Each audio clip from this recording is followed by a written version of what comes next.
একাকিত্ব আল্লাহর নিকটে নিয়ে যায়। কোনো মানুষ ছেড়ে চলে গেলে ঘাবড়ে যেও না, কারণ যখন সবাই সাথ ছেড়ে দেয় তখন মন আপনা আপনি রবের দিকে ফিরতে শুরু করে। আমরা নিজে থেকেই আমাদের মনের কষ্ট আল্লাহর সাথে শেয়ার করতে লাগি।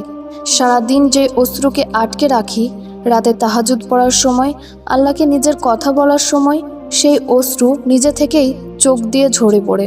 নিজেকে একা ভাবা ছেড়ে দাও। আল্লাহ আছেন না, তিনিই তোমার একাকিত্বর সাথী এবং তোমার মনের শান্তি। রাতের শেষ প্রহরে আল্লাহ তোমাকে নিজে বেছে নেন তাহাজ্জুদ পড়ার জন্য।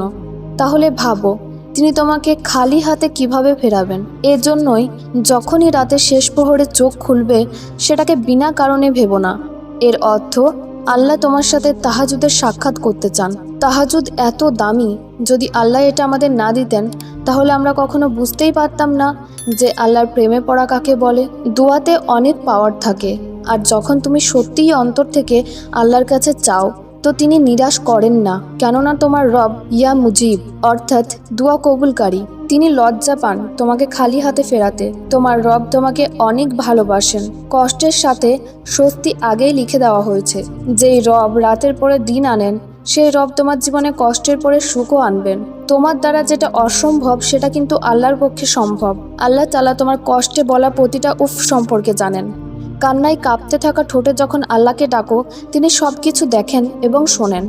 যখন রাতে ঘুম আসে না বলে তুমি জায়নামাজকে জড়িয়ে ধরে কান্না করো, সেই সব আল্লাহ তাআলা জানেন। আল্লাহর থেকে কখনো নিরাশ হও না, আর দোয়া চালিয়ে যাবে। আল্লাহ তোমার সব কথা শুনছেন। তিনি একদিন ঠিকই জবাব দেবেন। এই দুনিয়াতে কোনো গোলাপ কাটা ছাড়া আর কোনো খুশি দুঃখ ছাড়া হয় না। তিনিই তো দেবার মালিক। তিনি যাকে চান, যখন চান, যা চান দিতে পারেন। কষ্ট পেও না, কারণ যেটা তুমি হারিয়ে ফেলো সেটা কোনো না কোনো নিয়ামতের রূপে পুনরায় পেয়েও যাও। একটু ভাবো, কৃতজ্ঞ হও এক অদ্বিতীয় সেই সত্তার প্রতি। জীবনে পাওয়া না পাওয়ার হিসাব মিলাতে মিলাতে আমি ভুলেই গেলাম আমাকে কেন সৃষ্টি করা হয়েছে, কি উদ্দেশ্যে সৃষ্টি করা হয়েছে। আমার সৃষ্টিকর্তার শুকরিয়া আদায় না করে আমি কেবল তার কাছে চেয়েই গেলাম, পক্ষান্তরে তিনি কেবল আমাকে দিয়েই গেলেন। হাজারটা নিয়ামত দিয়ে যিনি আমাকে বাঁচিয়ে রাখলেন, দিন শেষে আমার মনে হলো না এত এত নিয়ামতের উৎস যিনি, তার শুকরিয়া আদায় করা উচিত। কারোর উপকার করে খুব সহজেই অভিযোগ করে ফেলি। মানুষ মানুষের প্রতি কৃতজ্ঞ থাকে না। অথচ আমি ভুলেই গেলাম যে রব আমাকে হাজার হাজার নিয়ামত দিয়ে বাঁচিয়ে রাখলেন, তার প্রতি আমি নিজেই কৃতজ্ঞ না। আমি মহান রবের কাছে এক ফোঁটা পানি চাইলাম, তিনি আমাকে এক সমুদ্র পরিমাণ দিলেন, তবু আমি অকৃতজ্ঞ হয়ে রইলাম। দুনিয়াতে কিছু পাওয়া না পাওয়ার জন্য, বরং না পেলেই আমি সৃষ্টিকর্তার উপরে অভিমান করে ফেলি। অথচ আমি ভেবেই দেখলাম না যা তিনি আমাকে দেননি তা আমার জন্য কল্যাণকর ছিল কিনা। অতঃপর সব কিছু ভেবে আমি কৃতজ্ঞ হওয়ার চেষ্টা করলাম সেই রবের প্রতি, যিনি আমাকে সৃষ্টি করলেন অতি উত্তম আকৃতিতে, অগণিত নিয়ামত দিয়ে আমাকে বাঁচিয়ে রাখলেন, যিনি সঠিক সময়ে সঠিক উপায়ে আমার চাওয়ার থেকেও উত্তম কিছু আমাকে দান করেন। এই জীবনে যা পাইনি, যা পাবো না, তা না হয় আমার রবের কাছ থেকে পরকালে চেয়ে নেব। কিয়ামতের দিন যাদেরকে প্রথম জান্নাতের দিকে ডাকা হবে, তারা হলেন ওই সব ব্যক্তি যারা সুখে দুঃখে সব সময় আল্লাহর প্রশংসা করেন। মিসকাত হাদিস নাম্বার 2308। মৌলানা রুমি বলেছেন, হৃদয় প্রশ্ন করল, মৃত্যুর থেকেও বেশি যন্ত্রণাদায়ক কিছু আছে কি? তো মৃত্যু জবাব দিল, মেহবুবের থেকে পৃথক হয়ে যাওয়া মৃত্যুর থেকে বেশি কষ্ট দেয়। ধৈর্যের সাথে রহমতের অপেক্ষা করো, কারণ যেটা তোমার জন্য সেটা তুমি পাবেই। এই জন্য তুমি চিন্তা করো না। হযরত আলী রাদিয়াল্লাহু আনহু বলেছেন, মানুষের লোভ মানুষের কোনো উপকারে আসে না, কারণ যেটা তার পাবার সেটা সে পাবে। আকস্মিক কোনো ধাক্কা খেয়েছো, প্রচণ্ড কষ্ট পেয়েছো, চুপ করে যাও। চুপ মানে একদম চুপ, থম মারা যাকে বলে সেই রকম চুপ। কয়েকটা দিন, এক সপ্তাহ, 15 দিন, 1 মাস একদম চুপসে যাও। মনে করো তুমি এই জগতের নও, এই জগতে তোমার কেউ নাই। নিজের মাঝে গুটিয়ে যাও। কে কি বললো, কে কি করলো, সব কিছু থেকে সরে যাও। ঘরের ডাকাত পড়ার আশঙ্কা করলে মানুষ যেমন নীরব হয়ে যায়, ঠিক তেমনটি নীরব হয়ে যাও। সে সময়টাই কাউকে নিজের কষ্টগুলো বলতে যাবে না, কারো থেকে সান্ত্বনা পেতে যাবে না। সম্ভব হলে মুখখানাও দুঃখী দুঃখী রাখবে না। নির্দিষ্ট সেই সময়টা পর দেখবে কদিন আগে যা তোমার কাছে মনে হয়েছিল অসম্ভব কষ্টের, অসহ্যনীয় যন্ত্রণার, সেটাই এখন হালকা হয়ে গেছে।